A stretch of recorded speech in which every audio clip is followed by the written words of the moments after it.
écoutez Radio Ma'arif.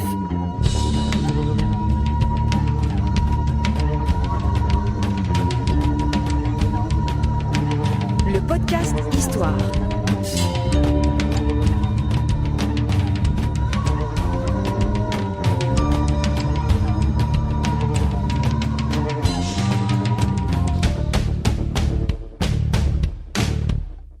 Produit avec le soutien de Maroc Télécom. Bienvenue à tous sur Radio Ma'arif pour un nouveau podcast Histoire. On vous emmène aujourd'hui vers le passé, évidemment, en 1873, où a eu lieu un événement qui s'appelle la révolte des tanneurs. Pour nous en parler aujourd'hui, nous sommes avec Mustapha Bouaziz, l'historien, ancien directeur du Centre marocain des sciences sociales. Si Mustapha, bonjour. Bonjour. Alors racontez-nous, qu'est-ce qui s'est passé? D'abord, quel était le contexte en 1873? À quoi ressemblait le Maroc? 1873, la conjoncture en même temps que les événements de Fès, appelés pompeusement par les militants socialistes révolte des tanneurs, et appelé par les historiens par le nom que ça portait dans les documents, Aïtat Bil Madani Bennis, c'est-à-dire l'appel au secours de Bil Madani Bennis. Donc cette conjoncture, c'est l'interrègne.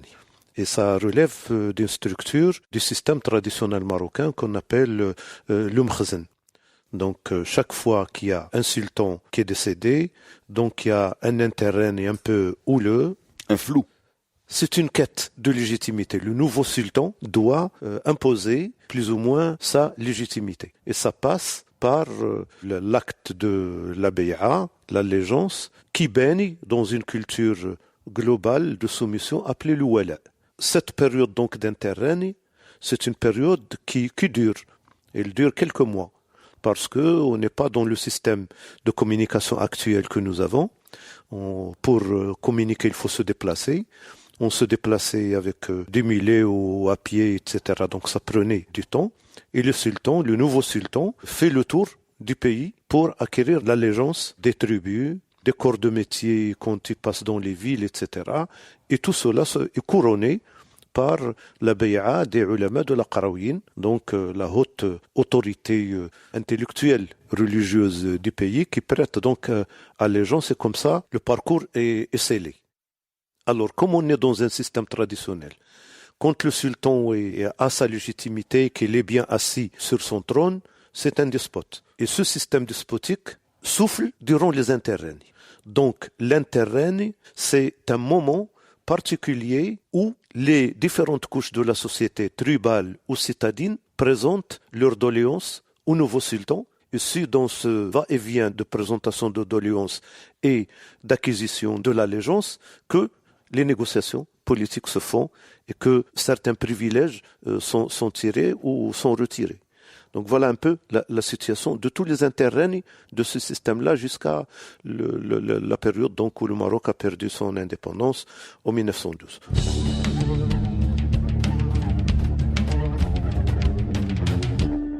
Donc cette révolte des tanneurs de Fès arrive en 1873, c'est donc ce que tu nous expliquais, l'interrègne entre Mohamed IV, Mohamed Ben Abdelrahman et son fils Moulay Hassan, mais c'est aussi une période difficile pour le Mkhzen, le système traditionnel marocain qui a vécu des épreuves très difficiles pendant ce 19e siècle. Ces épreuves, je le mets sous un titre générique, c'est le choc de la modernité occidentale.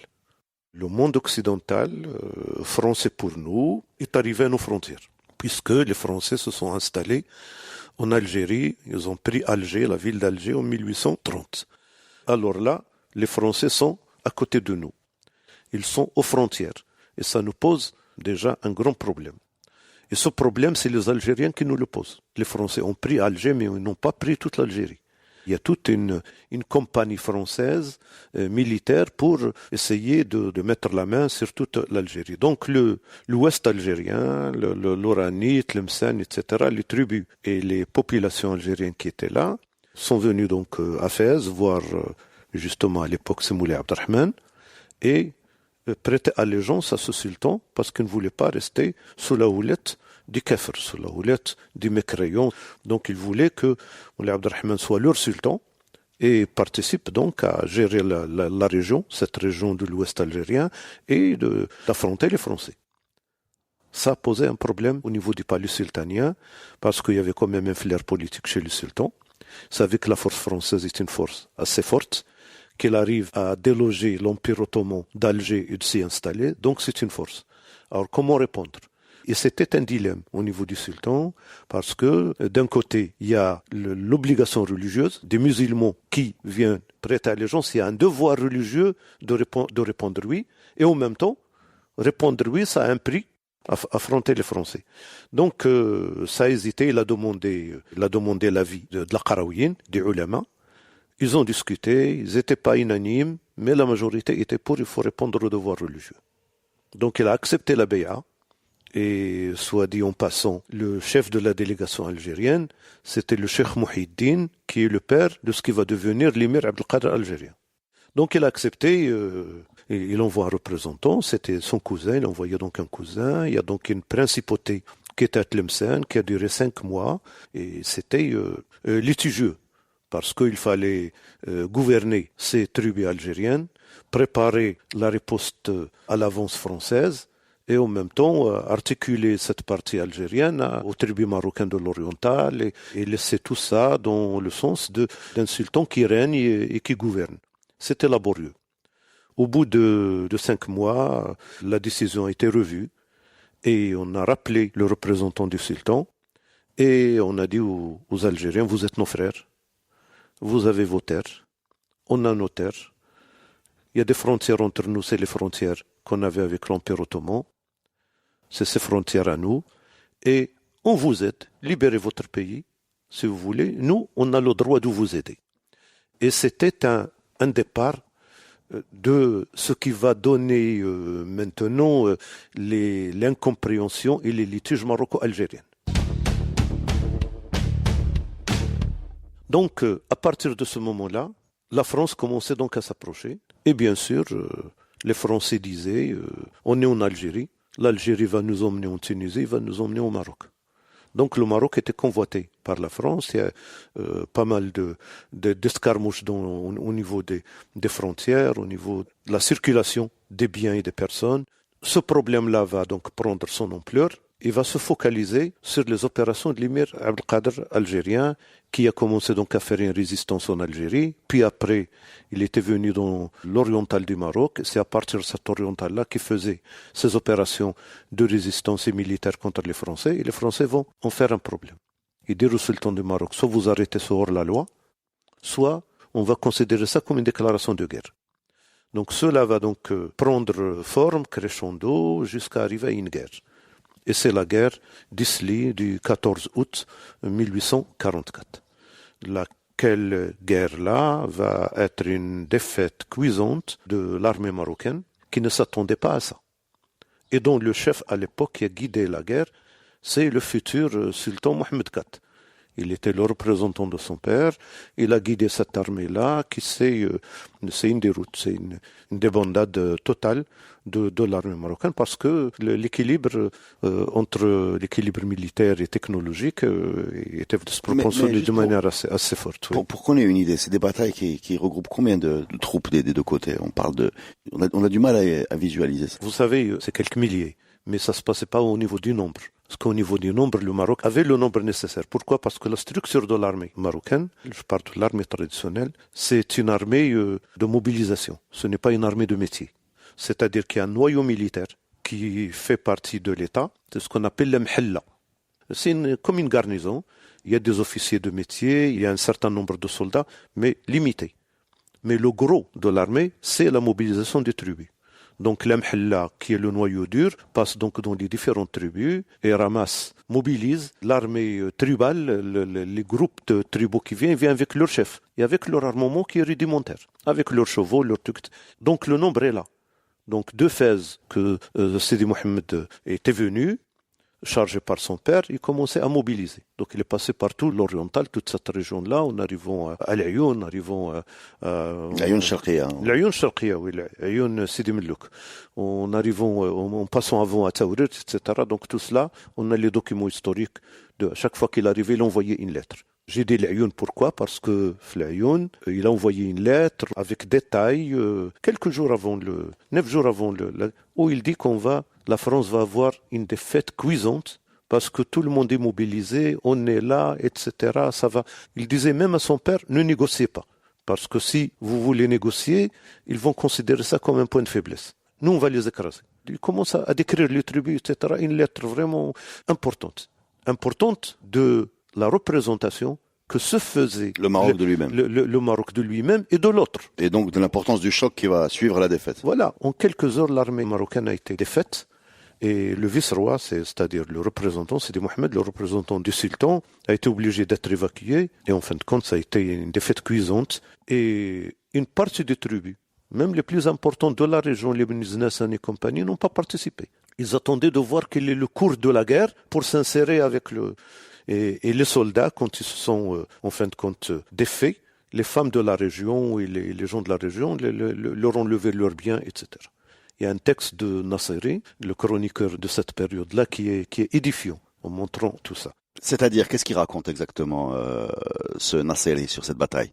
Que les soldats étaient dans un état de défaite et de choc, etc., que les gens de la région les dépouillaient de leurs biens. D'accord, de décomposition. Ils les dépouillaient de leurs biens, ils prenaient ce qu'ils avaient, etc. Une fois de retour à Fès, les chefs de l'armée ont été punis par Moulay Abdelrahman pour manque de courage, manque de trucs.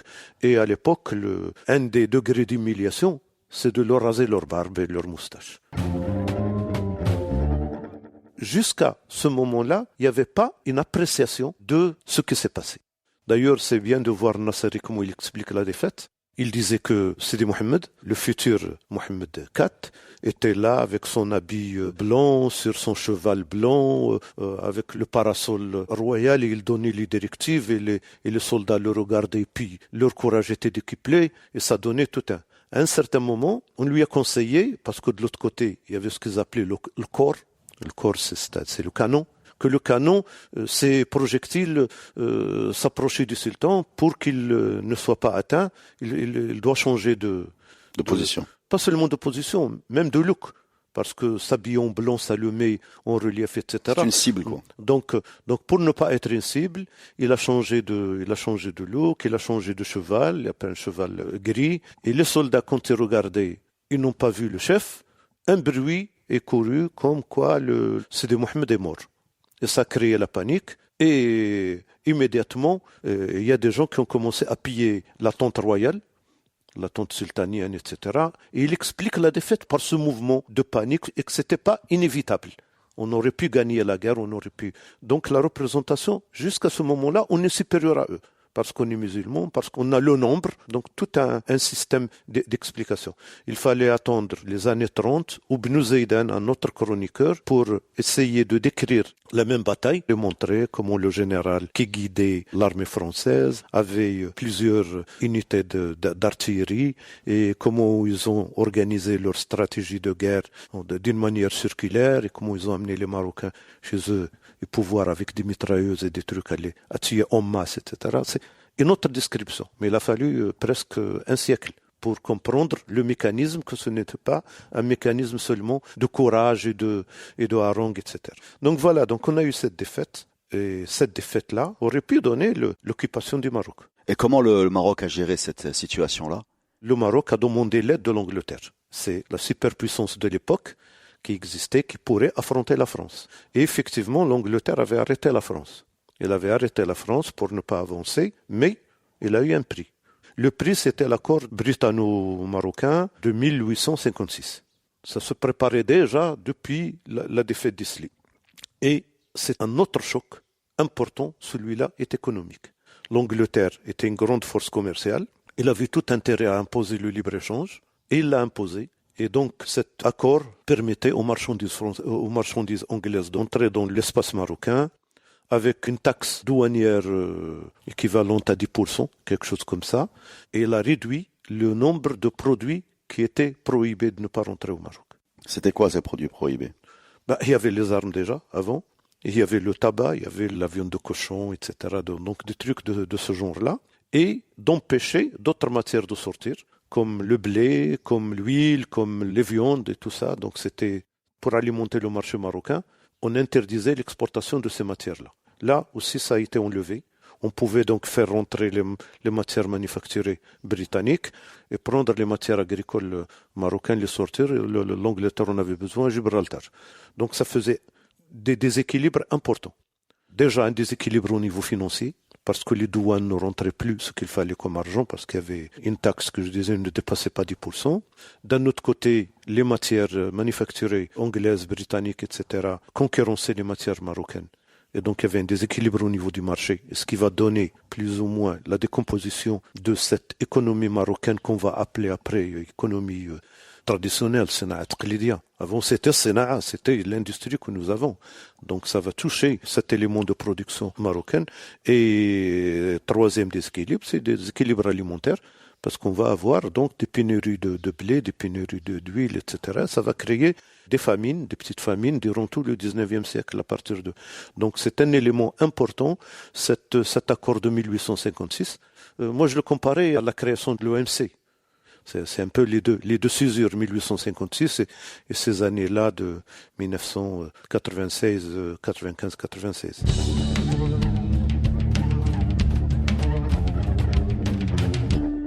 Il n'y avait pas que ça dans cet accord de 1856.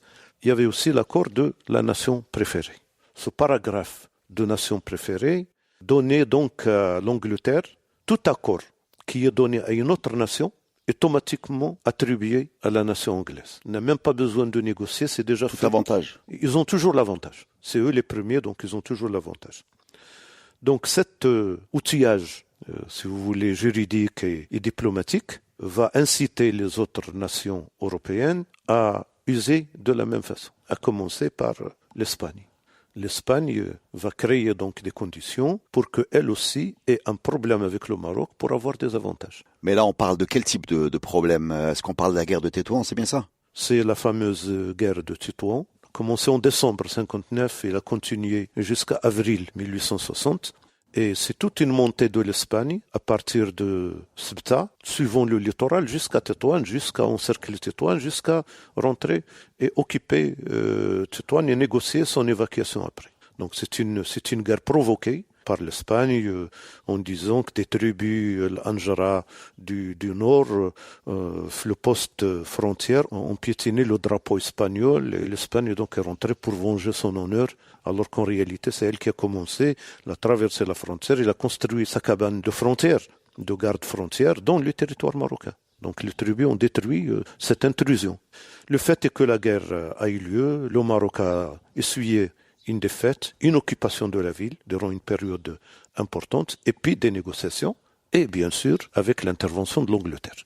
L'Angleterre a négocié le départ des Espagnols, mais en imposant au Maroc des dommages de guerre. Donc le Maroc devait payer une somme importante pour réparer les dommages de cette guerre à l'Espagne. C'était une somme importante qui faisait 4 fois son budget annuel.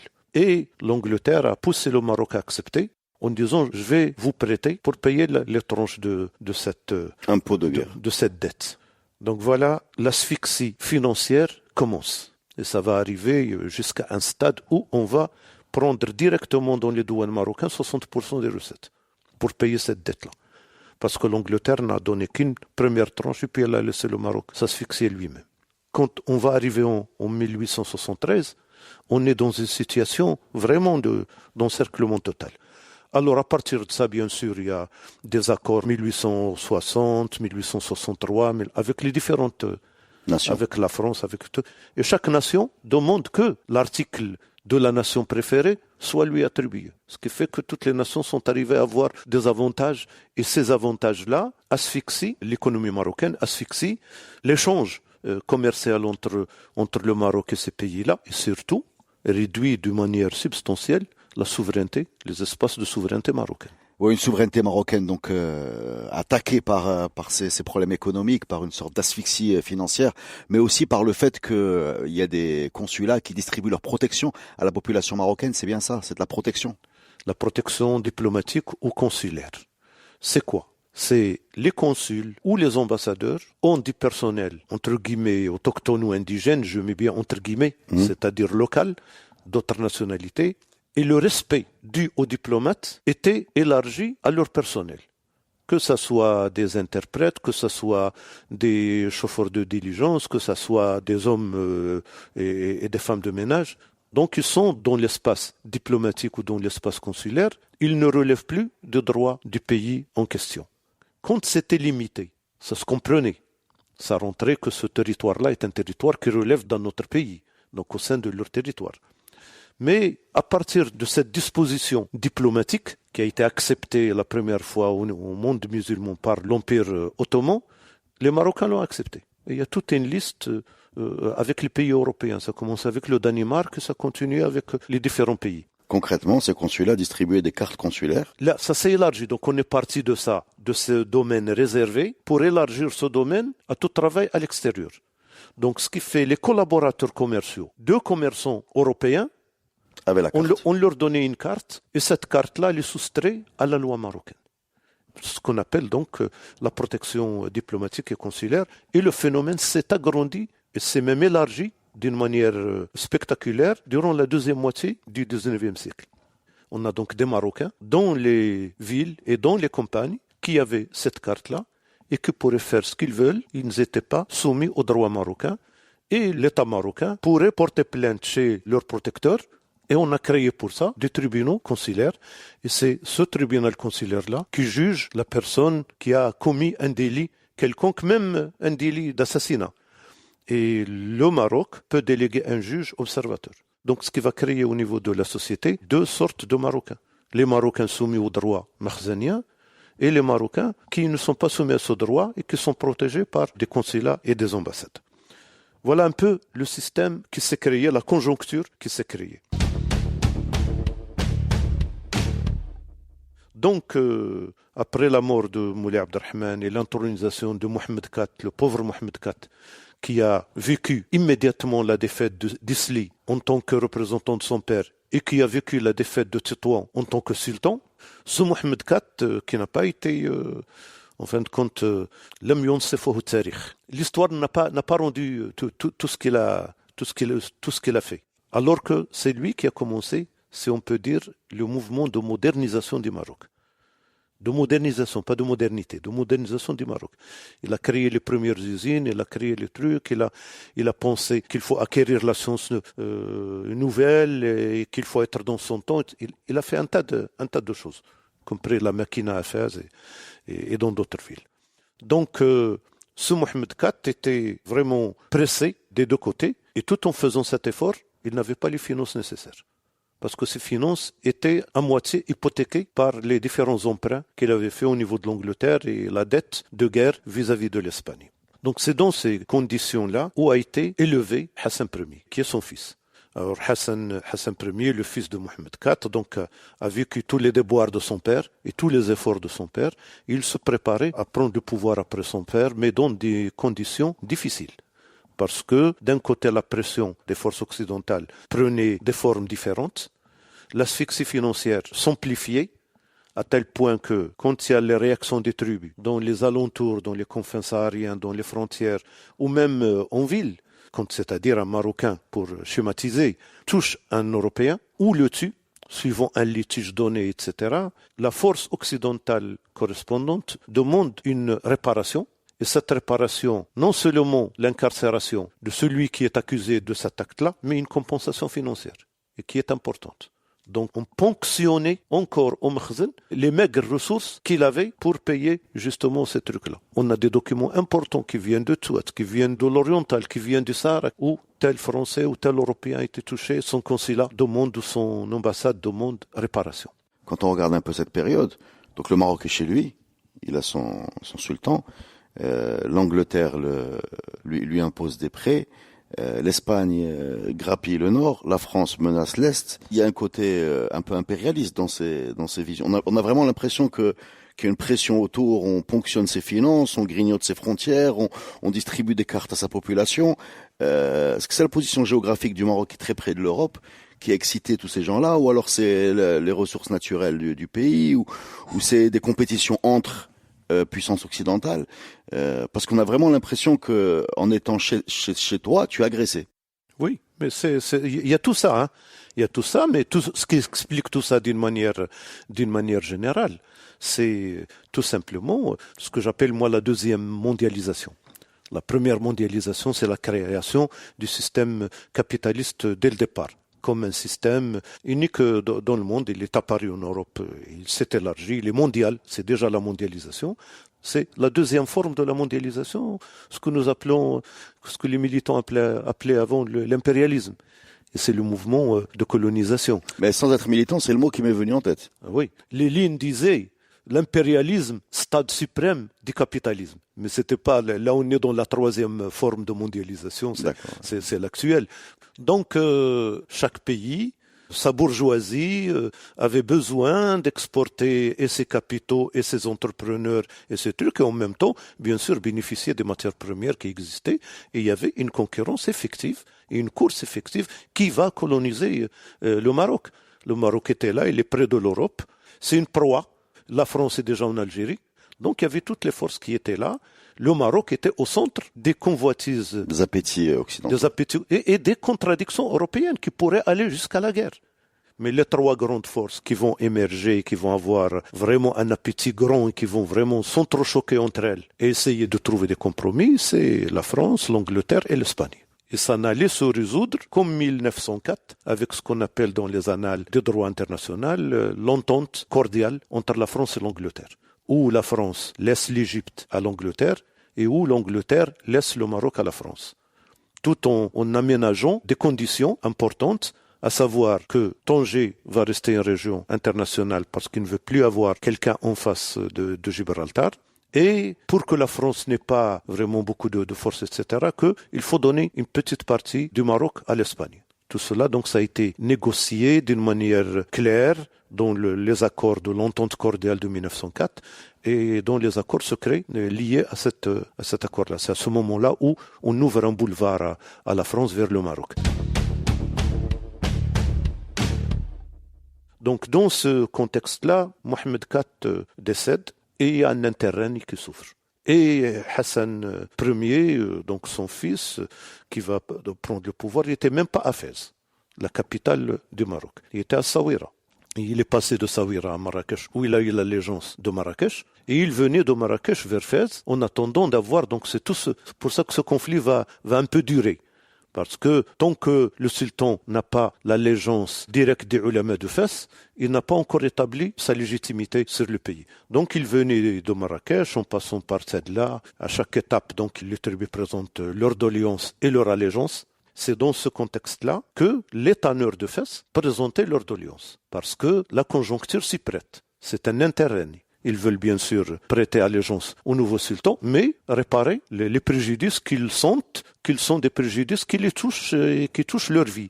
C'est quoi ces préjudices? Il y avait un impôt qui est payé dans tous les marchés du Maroc, qu'on appelle le moukous. C'est un droit d'entrée au marché. Mais avant le droit d'entrée au marché, il y avait un autre moukous qui est le droit de passage. Quand on traversait les fleuves, il y avait beaucoup d'impôts, ça s'appelait tous des moukous. Donc ils payaient ces impôts pour rentrer et essayer de vendre leurs marchandises. Mais de l'autre côté, les Marocains de même profession, mais qui étaient protégés par une carte consulaire, par une carte consulaire, ne payaient pas ces impôts-là. Donc, déjà, il y a un déséquilibre au niveau du marché. Et donc, les tanneurs demandaient que l'égalité soit faite. Et puisque les autres ne payent pas, le plus facile, nous aussi, on ne paye pas. Excusez-moi, juste pour parler de ces tanneurs, ils sont, donc leur métier, c'est la tannerie. Mais on parle de combien de personnes? C'est une grosse activité de la ville.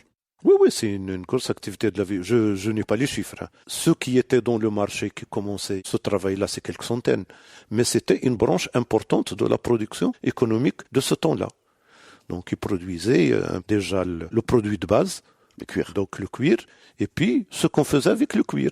Les babouches, les sacs, les sels, tout cela, donc toutes ces matières-là, donc étaient soumis à impôt. Donc la première revendication, c'est l'égalité, la justice fiscale. C'est la seule. Question d'argent. C'est question normale. Alors, comment les souks étaient organisés? Bien sûr, il y a un espace où les marchandises sont exposées, mais il y a une autorité. Il y a un lieu où il y a une autorité. Il y a 2 ou 3 mouhazni qui sont là, donc des gardiens de paix. Et il y avait bien sûr un représentant de l'autorité qui représente le pacha de la ville. Et puis, il y avait un adl ou 2. Pour les litiges. Non, même pour rédiger, quand il n'y a pas de litige, rédiger les contrats de vente, les accords qui sont faits, et puis, bien sûr, légiférer quand il y a un litige. Et il y avait, bien sûr, un précepteur qui prenait ce mokous. Il se trouve à Fès que ce précepteur était un alaouite, donc près de la famille, un filali, et il a compris la doléance des tanneurs. Parce que regardez l'injustice devant lui, surtout il avait vécu des scènes de dérèglement du marché qui sont ahérissantes de la part de ses protégés. Je vous donne un exemple. La morale du marché était la suivante. Quand on achète une marchandise, la garantie qui est donnée, c'est la parole. On dit voilà, je vous achète tel lot de laine par exemple. Et j'avance une petite somme comme avance. Donc chacun vague à ses occupations, acheter d'autres choses ou vendre d'autres choses, etc. Après la prière des Asr, les affaires se règlent suivant la parole donnée.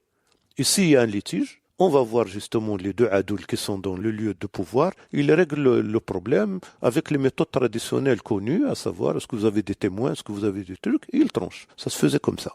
Ce mécanisme de gestion des affaires et de gestion du temps et de gestion de l'argent était remis en cause par les pratiques des protégés. Les protégés l'utilisent, donnent leur parole. À la fin du marché, il vient prendre la marchandise en proposant la moitié ou le tiers de la somme. Celui qui a vendu, donc on s'est mis d'accord sur telle somme, pas sur ça. Il y a un litige, on va voir les adouls. Et les adouls disent, est-ce que vous avez des témoins? Le vendeur a des témoins, bien sûr, il les amène.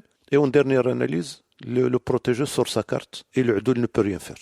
Et le vendeur est soumis devant un dilemme, soit de garder la petite somme qu'on lui a donnée comme avance et de reprendre sa marchandise et le souk va fermer. Donc il lui faut stocker sa marchandise, la faire ou l'emmener chez lui, donc passer par la route, payer un autre mokous et peut-être même être agressé et volé par les bandits. Un autre protégé. Par les bandits tout simplement parce qu'il y en avait. Donc ce représentant Filali. Ce Filali avait vécu tout ça, donc il a dit ces gens ont raison. Ce que demandent ces gens est normal, donc il leur a donné raison et ils n'ont pas payé le premier jour. Il est allé voir le Amin al-Oumana. C'est le titre donné à l'époque à l'équivalent du ministre des Finances. Et c'est ce fameux, le Hajj al-Madani ibn Nis. Il a dit voilà ce qui se passe. L'autre, il était dans un autre dilemme, puisqu'il avait toutes les finances du pays. Et il savait comment ces finances-là se rétrécissaient. Il a dit c'est pas possible. C'est ce que nous avons encore. On a encore les souks où les étrangers ne sont pas dans ces souks. Si on donne cet accord qu'ils ne payent pas l'impôt, comment on va gérer l'État? Donc il a intimé l'ordre au Filali de rétablir le mokous. C'est comme ça que le litige va commencer. Troisième temps de ces événements, les tanneurs constituent une commission, une délégation qui va aller voir les différents notables de Fès qui étaient d'accord avec eux. Y compris, pas d'une manière directe, mais d'une manière tacite, le Amil, donc la haute autorité de la ville. On est d'accord pour dire qu'à l'époque, Moulay Hassan est encore en tournée. Il n'est pas encore arrivé à Fès. C'est ça, il est en mouvement. Il est encore dans le sud. Alors donc ils étaient plus ou moins d'accord, à tel point que les notables de Fès ont envoyé une lettre au nouveau sultan. Bien sûr, pour que la lettre arrive, ils ont dépêché leur qas, on appelait à l'époque leur qas. C'était le chronopost d'aujourd'hui. Il avait des chevaux qui courent un peu, etc., avec des relais. Bon, il est arrivé quand même plus vite chez Moulay Hassan. On leur a donné une lettre. Entre-temps, la délégation des tanneurs est allée voir le Hajj Madani ibn Nis dans sa maison de Fès, qui était dans les hauteurs. Presque dans des hauteurs, dans une colline. Et ils ont été accueillis, paraît-il, par entre guillemets, son nègre, son serviteur nègre, noir, et qui leur a dit, en fin de compte, que son sidi, son seigneur ne veut pas les recevoir, et qu'il les a humiliés. Donc, leur réaction a été de répondre à cette humiliation. Ils sont rentrés de force dans cette maison-là. Ils sont allés chercher donc le Madani ibn Nis, qui a eu donc peur, et qui s'est sauvé de toit en toit jusqu'à arriver au sanctuaire de Moulay Idriss et demander donc la protection des Shurfa. Bien sûr, ça a dérapé. Ceux qui sont restés dans la maison l'ont détruit les richesses qui étaient là. À l'époque, les richesses étaient physiques. Il y avait des jarres de miel, des jarres d'huile, des jarres de ça, des stocks de sucre, Donc tout cela a été massacré. À tel point que dans certaines descriptions, on parlait de fleuves d'huile et de miel qui coulaient de ces hauteurs-là vers Fès pour montrer, en exagérant un petit peu, la richesse de Madani ibn Nis. qui refusait l'exonération de payer l'impôt à ces pauvres tanneurs qui étaient soumis à la rude concurrence des protégés. Donc il y a eu cet événement qui était un événement important. Cela bien sûr est arrivé au sultan, même en route. La lettre des notables de Fès et les événements de Belmadani ibn Nis. Le sultan a répondu par une lettre où il y a tous les fondamentaux du Makhzen, tous les fondamentaux du pouvoir makhzenien. En disant déjà qu'on est dans une période spéciale et qu'on a besoin pas seulement du soutien mais de la solidarité de tout le monde et que les notables de Fès, s'ils sont vraiment qu'ils présentent leur allégeance au sultan, etc., ils doivent être avec l'ordre et avec le répondre aux ordres sans discuter. Et dans ce cadre-là, ce qui se passe dans la ville, ce que les tanneurs ont fait, relève de, peut utiliser la même expression qu'a utilisé Hassan II parce qu'il relève du même truc, l'Aoubesh, et que ce que des gens Aoubesh de ce genre-là font nécessite des notables de Fès, soit de les dénoncer, soit que c'est eux qui étaient derrière eux. Donc ils somment les notables de Fès à être du côté du pouvoir et du côté de l'ordre. Et ils donnent ordre que cette lettre-là du sultan soit lue dans les mosquées. Elle a été effectivement lue dans les mosquées et les notables de Fès se sont rangés du côté du sultan et les tanneurs se sont trouvés acculés à passer à un autre stade et ce stade, c'est le stade de la rébellion. Et dans ce stade-là, donc il y a eu des accrochages. Il y a eu déjà encerclement du Horm, du sanctuaire de Moulay Idriss, là où le Madani ibn Nis était. Et de l'autre côté, il y a eu des accrochages avec des garnisons, les Mhalla, qui étaient à Fès. Donc c'est des événements assez... Donc c'est des affrontements. Affrontements assez forts. Puis après, il y a eu, comme d'habitude, une accalmie et l'arrivée de Moulay Hassan à Fès, l'allégeance présentée par les ulama de la Qarawiyyin, etc. Et il a fallu gérer la crise. Le sultan a fait un pas en arrière. Il a démis de ses fonctions le Madani ibn Nis. Ça, c'est le premier acte. Le deuxième, c'est d'isoler au sein des tanneurs les meneurs et de prendre ces meneurs et de les juger sévèrement. C'est comme ça que la parenthèse a été fermée et le Moukous a continué à être payé. À être payé par ceux qui ne sont pas protégés. D'accord. Et les protégés ont continué donc à sévir à leur manière et à dérégler le marché. Alors dites-nous pourquoi c'est important cette révolte des tanneurs de Fès. Pourquoi c'est une rupture par rapport aux autres rébellions qui étaient toujours tribales. Pourquoi celle-là, elle est moderne dans le sens où elle concerne une corporation et qu'elle s'inscrit dans, on a envie de dire presque une logique ouvrière ou beaucoup plus que tribale. Oui, je me suis posé cette question en disant, est-ce que on pourrait appeler ces événements-là une siba citadine, comme en parlait le sociologue feu Mohamed Gssous. J'ai dit oui, c'est un mouvement citadin, effectivement, mais c'est pas une siba. Ce n'est pas une siba, elle a des points communs de similitude avec la siba, c'est-à-dire ça agit durant un moment exceptionnel qui est l'interrègne et ça participe à réorganiser le pouvoir makhzenien, mais sans créer de rupture avec lui. Ça, c'est les points communs entre la siba tribale et ce mouvement-là citadin. Donc ce n'est pas des ruptures avec le système, c'est un moment de réajustement du système. Mais la différence c'est la nature même de la révolte et de ce qu'on réclame. Premièrement, elle relève d'une solidarité horizontale, pas d'une solidarité verticale, tribale, clanique, etc. Donc ça, c'est une différence. C'est horizontal, c'est entre des producteurs. Entre confrères, quoi. C'est ça, c'est entre des producteurs. Donc je ne veux pas employer le mot classe parce qu'il est impropre pour cette période-là. Et d'un autre côté, c'est une réclamation de droit, d'égalité. Donc, dans une culture traditionnelle, c'est nouveau parce qu'on va vers créer et respecter le lien de droit et la généralisation des droits. Et même s'ils n'ont pas gagné, c'est la promotion de cette idée et de cette tendance à aller vers le lien de droit et donc c'est moderniste. Il y a une dimension moderniste qui la différencie du Siba où c'est la révolte traditionnelle. C'est fait sur un lien vertical, sur la tribu, sur un système. L'Aroui appelait ce système makhzenien d'avant un système centralisé, non hiérarchisé. Il y a une autorité centrale qui est le Makhzen, mais il n'est pas dans un système hiérarchisé où la tête commande les pouvoirs locaux, etc. Les pouvoirs locaux sont des pouvoirs tribaux, les pouvoirs religieux, où il y a les zaouïas, etc. À tel point, lui, qu'il dégage un triptyque qui est important. Il dit le Makhzen, la zaouïa et le clan. C'est 3 catégories qui trouvent des équilibres. Et c'est ça le système marocain. Et chaque catégorie a, il a employé ce mot, des tendances impérialistes. Quand il y a faiblesse des 2 autres, elle essaye de le...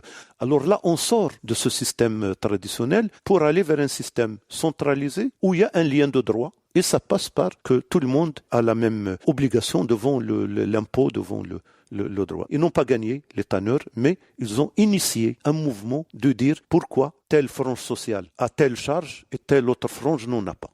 Et ça, c'est une réflexion nouvelle. Et c'est pour ça que je considère que l'ancêtre du mouvement socio-marocain actuel vient de ces événements des tanneurs à Fès, parce que c'est citadin, point important. Deuxièmement, le truc de réclamation est pacifique, mais ça dérape sans que ça soit programmé. Et troisièmement, que la gestion qui est faite par le pouvoir est une gestion de je cède quelque chose, mais je rétablis le système dans sa philosophie despotique et tuer la révolte dans l'œuf. Merci beaucoup, Si Mustapha. C'était un grand voyage dans le 19e siècle marocain, avec comme point d'orgue de cette histoire magnifiquement racontée, la révolte des tanneurs de Fès de 1873. Vous étiez sur Radio Ma'arif et nous vous donnons rendez-vous très bientôt pour un nouveau podcast Histoire.